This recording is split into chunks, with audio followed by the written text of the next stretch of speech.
Сәлем достар. Бүгін мен сіздерге үй жағдайында донер жасап көрсетемін. Өте дәмді, керемет. Балаларға жасап берсеңіздер болады.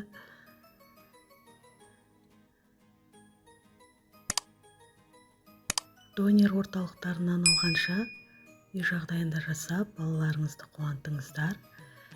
Алдымен тауықтың төс етін жұқалап турап, оны жуып, табаны қыздырып, май құйып, қуырып аламын.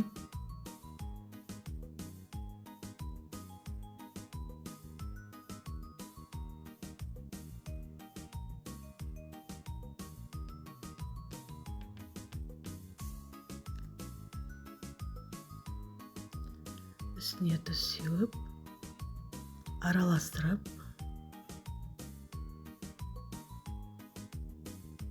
қуырамын.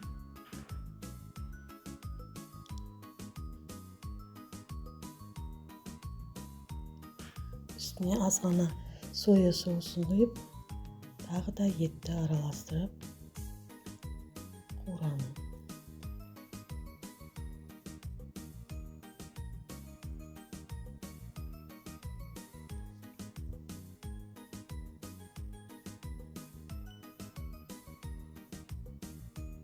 Енді лаваштың ішіне салатын салмасын турап дайындап аламын.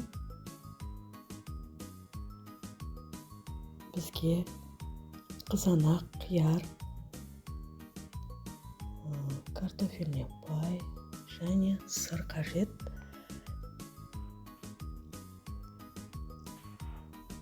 Алдыңғы видеода дайындап қойған көрсеткендей лавашымыз дайын, үй жағдайында жасалған. Салмасы дайын болғандықтан енді бізге соусын дайындап аламыз.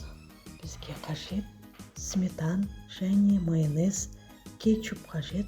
Барлығын ыдысқа салып, араластырып дайындап аламын.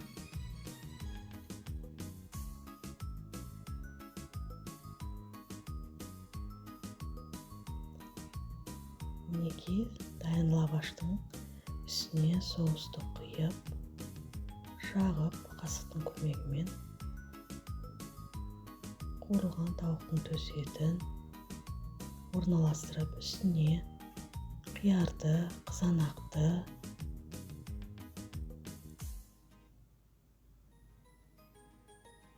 арасына соусты жағып,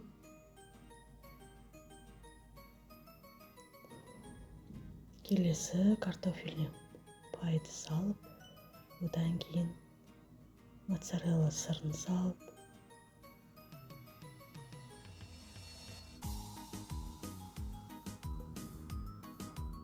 қолымыздың көмегімен жақсылап орналастырып, лавашты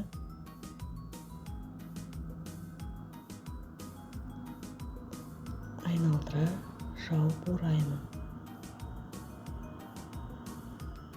Мінекей үй жағдайында жасалғандықтан табанның көлеміне байланысты лаваш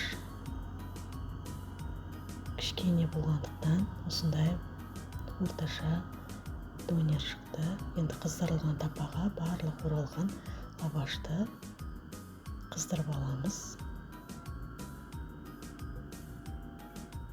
Екі жағын қызартып, қыздырып, ысытып, осылай жасадым. Сіздер де жасап көріңіздер. Жағдайында жасалғандықтан өте дәмді, керемет шықты. Балалар сүйсініп жеді. Сіздер де жасап көріңіздер. Оп-оңай әрі қолжетімді, үйдегі бар заттардан жасалады. Менің каналыма тіркеліп, лайк басып, комментарий жазуды ұмытпаңыздар. Видео ұнаса достарыңызбен бөлісіңіздер. Сіздермен бірге болған Жанар.